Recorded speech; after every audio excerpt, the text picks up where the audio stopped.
Hey everybody, Seth and Ryan here from Go to Market Advisors, bringing you another new series on what we're calling Executive Pipeline-ISMs and how to combat them. So if anybody has been in sales leadership or a sales rep or a sales manager, all the above, we've all sat through pipeline meetings where executives will tell us things and we all kind of roll our eyes. This is meant to be poke fun at that, but also to talk through how do you politely combat them to be more effective in your day to day? Because they are isms as a kind of a joke, but they do affect how you go to market and also could have a big impact on your business. All right, pipeline ism number one: close date. For anybody who's been a sales rep in the last 20 years, you've asked the question: I just opened up a deal. Where should I put the close date at? And I would almost guarantee you that almost every person has told you, well, just put it at the end of the quarter, because that's always when all deal closes, just end of the quarter. So that's pipelineism number one. Ryan, care to break it down a little bit further and talk about a little bit of the dangers of doing that?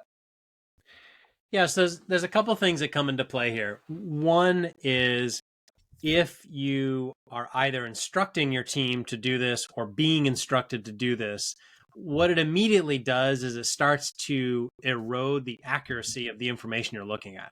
So as you're planning your forecast and as you're reviewing deals, if the close date on those deals isn't actually real, it ceases to be helpful for you to manage your team, and it ceases to be accurate as you communicate it through a forecast. So when you look at CRM data, particularly things as critical as when you expect a deal to close, they should be as accurate as possible. And so using arbitrary dates is a really bad practice from an accuracy standpoint. Secondarily, the problem that it causes is a disconnect between your sales cycle and reality. And so in your company's experience, we put an example here. Let's say your typical sales cycle is 100 days. If you're truncating that down to a lesser period of time just because, that's likely unrealistic to reflect what's actually going to happen when you work with that prospect or customer. And that creates a problem because then either you're just inaccurate in what you're looking at and therefore you're looking at a piece of business for this quarter that isn't going to happen this quarter, or you try to force it to happen, which really creates a number of other problems. One, you could erode the relationship with your champion or that potential customer, and you're putting artificial pressure on a process because of this date that likely your prospect or customer never committed to up front.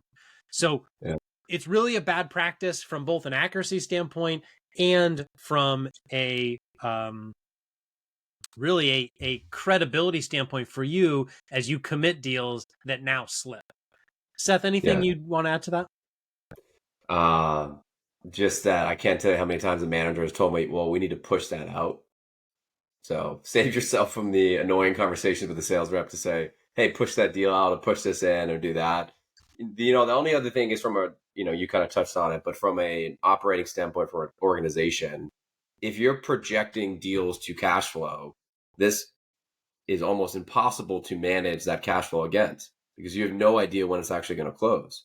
And for a lot of organizations we work with multiple tiers to your business, if you're just always putting it out to the quarter end, it's not an effective way to understand what's really going on. And then all of your data starts to get skewed. So you have a misrepresentation, and where, we sat through a bunch of calls to executive, well, our sales cycle is 90 days. Well, once you actually comb through the deals and actually look at reality, their sales cycle is more like 45 days. And so it really puts a hindrance on your business and sets these bad expectations across the board when you just arbitrarily put a close date. It's something that's been so consistent, and I think almost every organization that I've ever seen does this, but you actually don't think about the ramifications of it.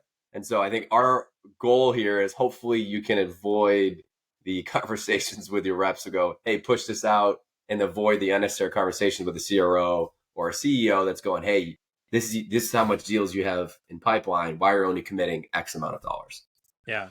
So, So I think the only thing to conclude here is, so this is what not to do. What should you do?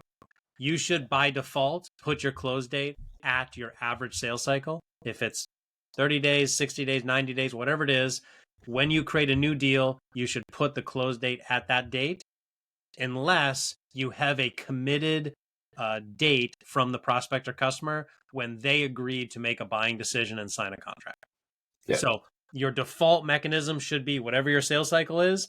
If you don't have a defined date from your rep, it should not be a default to an end of a fiscal period, which to some degree, from the prospects or customer's lens, is an irrelevant date.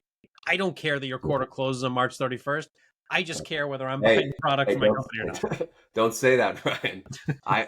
Your quarter end is really important to me. Your month end, I really care about it, my business. I know we think it is, but it is not. So hopefully this is helpful. Again, we're poking fun at what seems to be kind of muscle memory and just common vernacular in a company, but can present a real challenge for you as a manager to be successful and to gain credibility ultimately as you continue to progress up in your career to VP, CRO, and to executive levels.